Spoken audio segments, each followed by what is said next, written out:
Hey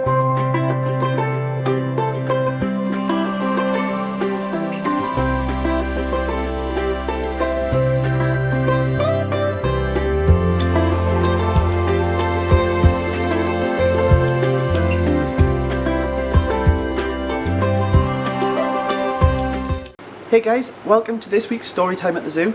My name's Dan and this is Rico, and today we're going to be reading Giraffes Can't Dance by Giles Andreae. What we get?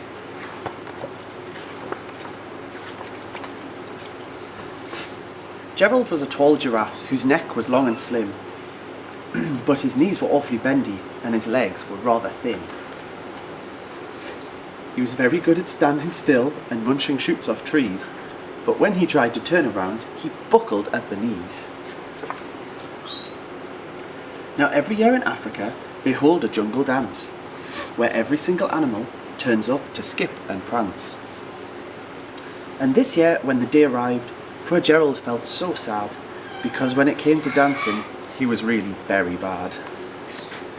The warthogs started waltzing, the rhinos rock and rolled, the lions danced a tango, which was elegant and bold. The chimps all did a cha-cha with a very Latin feel, and 8 baboons then teamed up for a splendid Scottish reel. Gerald swallowed bravely as he walked towards the floor, but the lions saw him coming and they soon began to roar. "Hey look, it's clumsy Gerald," the animals all laughed.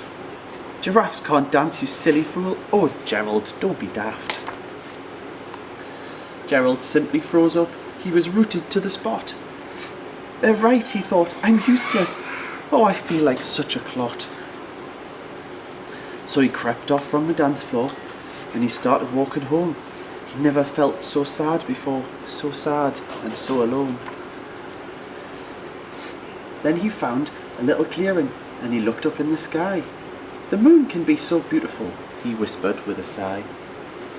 "Excuse me," coughed a cricket who'd seen Gerald earlier on, "but sometimes when you're different, you just need a different song. Listen to the swaying grass, listen to the trees. To me, the sweetest music is those branches in the breeze. So imagine that a lovely moon is playing just for you. Everything makes music if you really want it to." With that, the cricket smiled and picked up his violin. Then Gerald felt his body do the most amazing thing. His hooves had started shuffling, making circles in the ground. His neck was gently swaying, and his tail was swishing round. He threw his arms out sideways, and he swung them everywhere. Then he did a backward somersault and leapt up in the air. Gerald felt so wonderful. His mouth was open wide. "I'm dancing, yes, I'm dancing. I am dancing," Gerald cried. Then one by one each animal who'd been there at the dance arrived while Gerald boogied on and watched him quite entranced. They shouted, "It's a miracle! We must be in a dream! Gerald is the best dancer that we have ever seen! How is it that you can dance like that? Please Gerald, tell us how!" But Gerald simply twizzled round and finished with a bow. Then he raised his head and looked up at the moon and stars above. "We all can dance," he said, "when we find music that we love."